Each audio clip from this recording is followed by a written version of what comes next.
Hey guys, it's Austin for TM Bots Productions, and I'm going to be talking today a little bit about a buying guide / different types of longboarding and what you want, gear and boards, etc.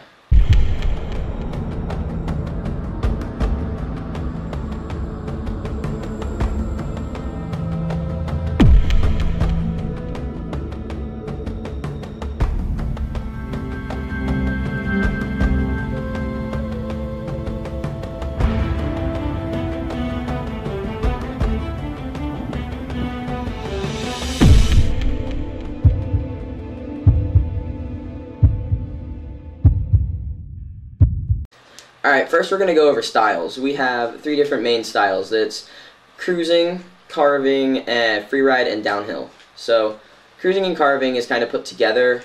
It's mainly simple, flat land, pushing around, and carving back and forth across the street. It's pretty simple. Freeriding is doing slides, which is, if you're not familiar with longboarding, somewhat similar to taking a car and drifting it sideways, except you're doing it going downhill and on different types of wheels, which we'll get to later in the gear section.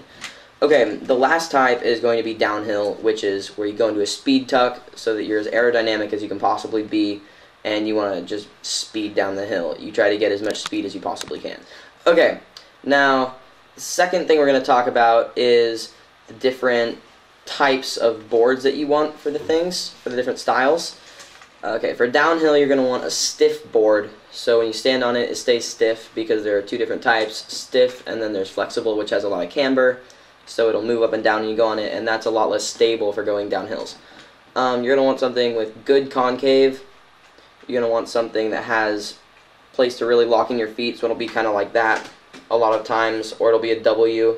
W concave is like this, where it goes down, and then it's up in the middle, and we'll try to show a picture of that.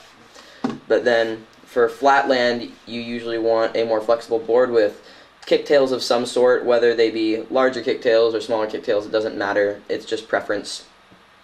Freeriding and sliding, you want something similar to downhill, but you want it to be really comfortable for your stance and for your feet, because when you're going to slide, you need something that also locks in your feet so you don't slide off. You're going to want grip tape. I like to use Vicious because it really locks my feet in place when I'm going downhill and sideways. Remember, guys, have fun and go sideways. It's great. The next type is just cruising and commuting. So, and pushing, I guess, is included in that category. However, those you're just going to want something that's really comfortable, usually has quite a bit of flex. It's just going to be super comfy to go. It's not going to put as much pressure on the arch of your foot, which is a big deal when you're doing long pushes or, I don't know, marathons of some sort on a board. Or commuting. Longer distances. Around campus, you'd want something smaller. If you're doing this for a college thing, it's a really easy way to commute around campus. But if you're doing it around campus, you are going to want something a bit smaller. You probably want 32 inches to 34 inches. I wouldn't go above 36, though. That's pretty much it for this section. Next, we're going to talk about hardware. Hey guys, hardware is like your trucks. It's going to be your wheels, your bearings, your bushings, and I'll get to all of that in just a second. Okay, so first we're going to go over the type of trucks that you want. These are lighter trucks, but they're good for, these trucks are bears. They're good for basically some free ride, not much downhill. They're good for cruising, carving, free riding, and that's pretty much it. If you're going to do downhill, you'll want thicker, heavier trucks. They'll keep you more stable, and you'll want to tighten it down all the way. Also, if you're going downhill, you're going to want a little bit harder bushings. These are your bushings. So in here are the bushings, the green parts, right there if we can get it zoomed in. But if they're soft, your trucks are going to be able to turn more, because as your trucks turn, they push into the bearing, or the bushing. The more they push, the softer the bushing is, the more your trucks are going to be able to push into it, so the more naturally they'll carve. Your wheels, you're going to want round-lipped wheels like these. They're not totally square-lipped. If you're going to do free riding, you want round-lipped wheels like this. You probably want 81A, 78A, 78 to 83A, I'd say max 83. That's the durometer, the hardness of the wheel. Softer wheels usually have a butterier, more smooth slide, and I personally prefer them. They feel a lot better. However, you can go all the way up to 86A, but those get to the point where you could actually ice out and fall back. So these are usually more controlled at 78 to 81A. 83A is still controlled, but is getting up to the icier territory. Okay, now we're going to talk about bearings. Bearings are these nice round little dudes that spin. They make your wheels spin, and I'm sure that you guys are all familiar with bearings of some sort. They're in cars. Anything that turns has bearings, basically. Or a belt. But most things have bearings. They turn around the center axis right here. There are little balls in them that spin. I would say ABEC 7 bearings, Bones Reds, built-ins from ABEC are really nice. Also, there are blood orange bearings that are really nice, and then there basically, that's pretty much it. There are a lot of really good bearings out there for cheap. Those are all only $13 to $15. Basically, what bearings do, they spin your wheels. So in here, you have one bearing on each side of the wheel. And you want to make sure, see, in between there's the bearing. And you want to make sure that you keep your bearings clean at all times. And you just want to treat them really, really well with respect. So that's probably the most important part. Okay, speed rings are the last thing. They kind of go in the bearings category because they basically decrease the friction between the bearing and the nut that holds the wheel on. So these are speed rings. They're extremely small. You really, really want to keep these. They'll help your wheels spin a lot better. And it doesn't matter what kind you get, just they're kind of greasy, as you can see from my hand. Not super bad, but you just want to get them so that your wheels can spin better and you cut down the friction so you can go faster and smoother. Okay, and last but not least, we have the skate tool. The skate tool is one of the most important things. It comes like this for the most part. These are the most popular kind. It has this little thing that you stick in the top. It's a screwdriver on one side and a small Allen wrench on the other. It can be used to take apart your entire board and put it back together really, really quickly.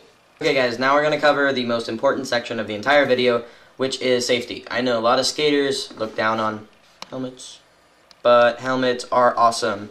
And I have seen firsthand how they can actually save people's lives. One of my friends was going 10 miles an hour cruising, hit some wet leaves, and he cracked his head, got a brain bleed. It was really bad. So I always wear my helmet when I longboard and when I skate. So that's really important. You want a good skate helmet when you're longboarding. It doesn't have to have this. This is extra for snowboarding. It's one of my friend's helmets. It's actually all my friend's gear. But it is. You just go to any skate shop and you should see the good skate helmets there. They're about $40, but it's a really good investment. Okay, and then there are gloves, okay? Slide gloves are awesome. They have basically just a glove with a puck on it. Puck can slide against the concrete. It's good for hands down slides. You can Google them. Yeah, hands down slides, Google it if you don't know what they are. But the pucks stick on. You can replace them once they wear down because they will wear down. You're going at high speeds against concrete. Replacement pucks. These are loaded pucks. I dropped things. You can use kind of whatever. You can use, if you don't want to do that, you can use cutting board. Work gloves. It works just as well. It just wears down faster. Just cut out the cutting board and you super glue it on, or you hot glue it on, actually. And you can look up YouTube all over that. There are so many videos on that. And lastly, skate shoes. Skate shoes are extremely important. You do not want to use any normal tennis shoe. It's not going to have as good a grip. You won't be able to feel the board. These have flat soles for a reason, as much as people hate on them. Okay, you're going to basically want the flat sole and the good grip. In the middle there, mine has good grip. On the edges, it's worn out because I've been skating them for 8 months. But, yeah, and you want to be careful. A lot of people say learn to foot brake. I haven't foot braked, so these have lasted me 8 months because I just slide on the grip tape and they'll wear down eventually. But you really want good, stable shoes. And everything that we've covered in the video, including these awesome skate socks, which just add super skater swag. I just used the word swag. Yay. It's all going to average, depending on the board you get, depending on the gloves you get and stuff, it could average anywhere from $250 to $350 and maybe a little bit above. Hey guys, I hope you like that video. I'm kind of stern and serious throughout it, which is not really my personality. But I just want to help some of you beginners kind of get started on longboarding. It's a really fun thing to do. It's great usage of your time. And Ride Forever is our local store. Check out Lars Erickson board company on Facebook. He makes awesome custom boards. You guys can message him on his channel there, so that's pretty cool. Yeah, guys, check it out. Do some longboarding research. Daddy'sBoardShop.com. Of course, I'm not sponsored by any of these people except Lars Erickson Board Company. Technically sponsored, so shout out to them. But besides that, just go to different longboarding stores. Rain, Daddy's. Loaded's very generic and popular. However, they have some good free riding boards. If you want better cruising boards and stuff, go there. They're extremely expensive, though. No offense to you, Loaded, if you see this. Yeah, so I hope you guys like that. It's gonna hopefully have some prequels, or sequels, not prequels. This is the prequel. To other longboarding videos that we'll do in the future with us and some of our friends. So, look forward to that.